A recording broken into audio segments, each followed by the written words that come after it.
I think what I often see and hear from LGBTQ+ students in terms of challenges in connecting and having relationships with folks outside of the community is a sense of trust and a sense of understanding, and oftentimes where those two things come to play with each other. And I think that's true of most societally marginalized identities, and becomes even more complex when you consider the intersectionality of those identities. But I think when there's a lack of education or understanding, there are times when people can create harm or lack of safety for students in ways that may not be intended, might come from ignorance or lack of knowledge. And yet that has a real impact for students in where they are able to express who they are, be who they are, and build connections across identity. And then trust is really important in that in order to be who you are fully and completely, there has to be a sense of trust and safety and comfort. And I think when trust and understanding aren't present, and or when they haven't seen that demonstrated, I think that demonstration of that has to also be present for people to feel like they're able to be who they are. I think that's what I hear often from students. For a lot of our students of color, I think they're keenly aware of the campus that they're on, which is a predominantly white campus.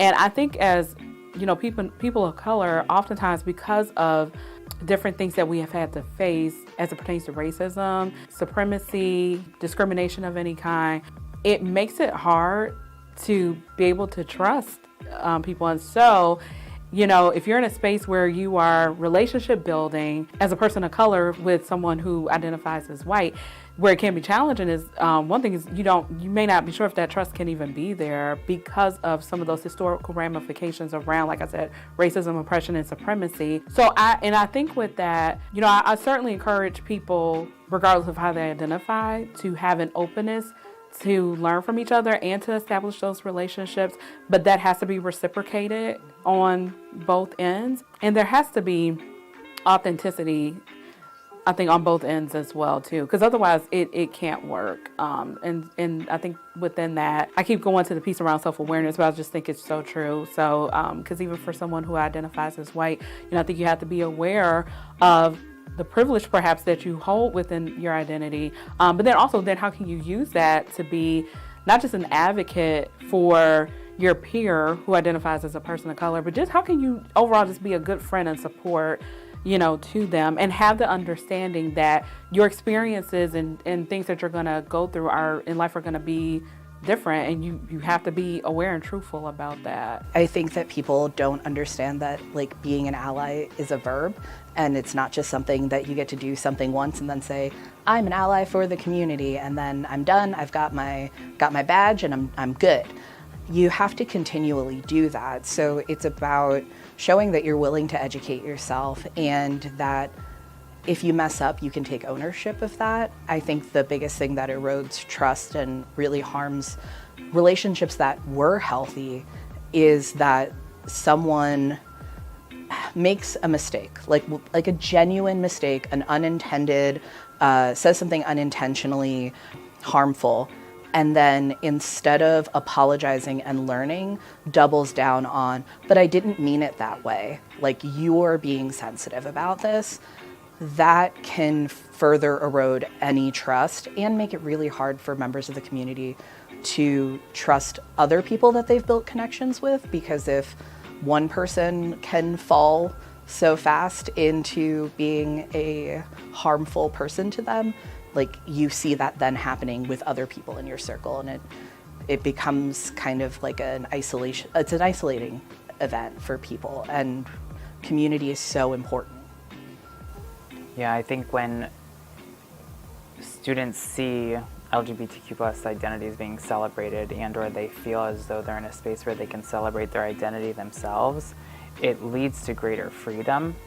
And I think, particularly as a Jesuit university, freedom is such a part of our Ignatian foundation, in that sense of freedom that you have leads to greater success, growth, development, grounding.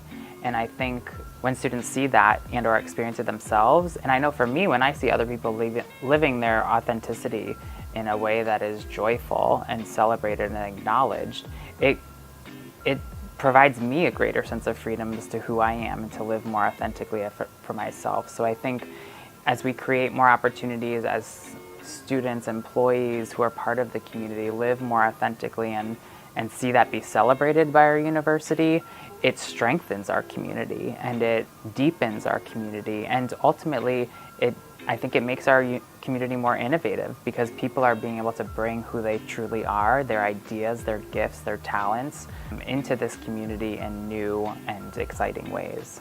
Yeah, authenticity was the word that came to mind right away. And I think certainly it shows up more in Alana. You see that more in your department. But I think students coming as their authentic selves, again, no matter how they identify. And I think, you know, what I would say on the flip side too is, as someone who identifies as white, it's also being comfortable and confident in who you are and figuring out ways that you can enter into the relationship and ask questions about things that you don't understand or things that you don't know, and being vulnerable in that. And I know that I'm not the expert, and so, hey Raven, what's going on with this? And so being able to have that open conversation, I think, is what allows, I think about our relationship, that's what allows our relationship to thrive, is because we're able to be open and authentic with one another. Yeah, I would definitely agree with that. The openness, the authenticity, and I think some level of empathy. And when I say that, not sympathizing, but like, you know, but that empathy piece is being able to hear from each other.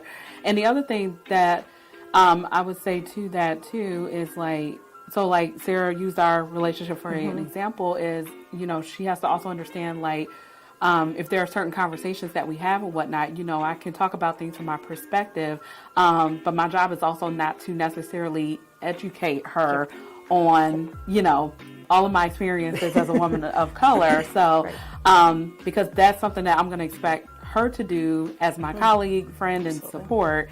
I'm hoping that that's something that all of our students will be mindful of as they are, you know, figuring out how to navigate their various relationships. Yeah.